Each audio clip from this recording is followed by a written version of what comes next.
Hello wisdom talk viewers and subscribers అందరికీ కూడా నా యొక్క వందనాలు తెలియజేస్తున్నాను. నేను మరొకసారి మీ ముందుకి ఈ విధంగా రావటాన్ని బట్టి చాలా సంతోషపడుతున్నాను. ఈరోజు కూడా నేను ఒక పార్క్లో ఉన్నాను. నేను తెలియజేశాను కదా, క్రీస్తు సంఘ యూనివర్సిటీ ఈ దగ్గరలోనే ఉంది. అక్కడ నుంచి ఒక సోదరులు ఉన్నారు నాతో పాటు. ఆయన ఎవరో కాదు, Noah. Brother Noah, can you just come here so that we can appear on the camera.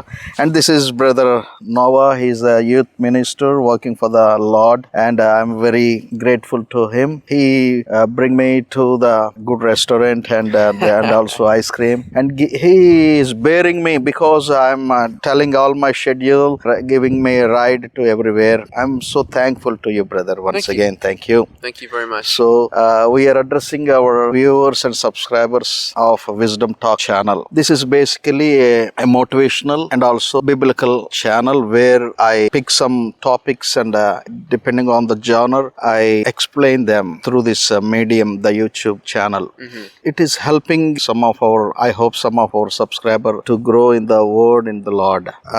There is a lot of scope to teach the truth. Yes, it is not forcibly imbibing something into the audience minds, but it's our duty to tell them what is truth. Right. That's what we are doing, and you gave me a good opportunity to speak in your land. Thank you. In your hometown. I'm so thankful to you. We're thankful that you're here. Yes, brother. Thank you. ఇప్పుడే నా ఫ్రెండ్ని నేను మీకు పరిచయం చేశాను.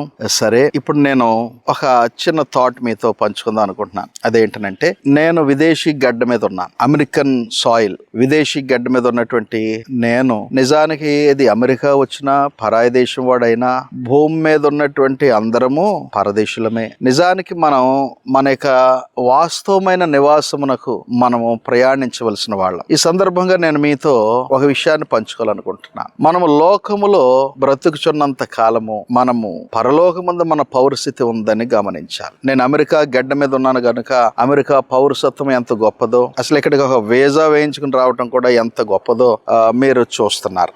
చాలా కష్టం అది. ఒకవేళ వీసా ఉన్నా గానీ ఈ భూమి మీద అడుగు పెట్టాలనంటే ఎన్నో కంచెలు దాటుకుని రావాలి. మరి ఇలాంటి దేశంలో రావడానికి ఈ పౌరసత్వం లేకపోయినా, ఇమిగ్రెంట్స్ గా ఉండకపోయినా, కనీసం నాన్ ఇమిగ్రెంట్ గా రావటానికే ఎంత అవస్థలు పడతా ఉంటే పరలోకం ఏమన్నా అంత సులభం అనుకుంటున్నారా? మనందరము పరలోక రాజ్య సంబంధులమని, పరలోక సంబంధమైన పిలుపులో పాలు పొందిన వారమని మనం గుర్తెరిగితే మన యొక్క గమ్యము పరలోకములో మనము ఎలాగ స్థానం సంపాదించే దాని మీద ఉండటం అవసరమని మీకు తెలియజేస్తున్నాను.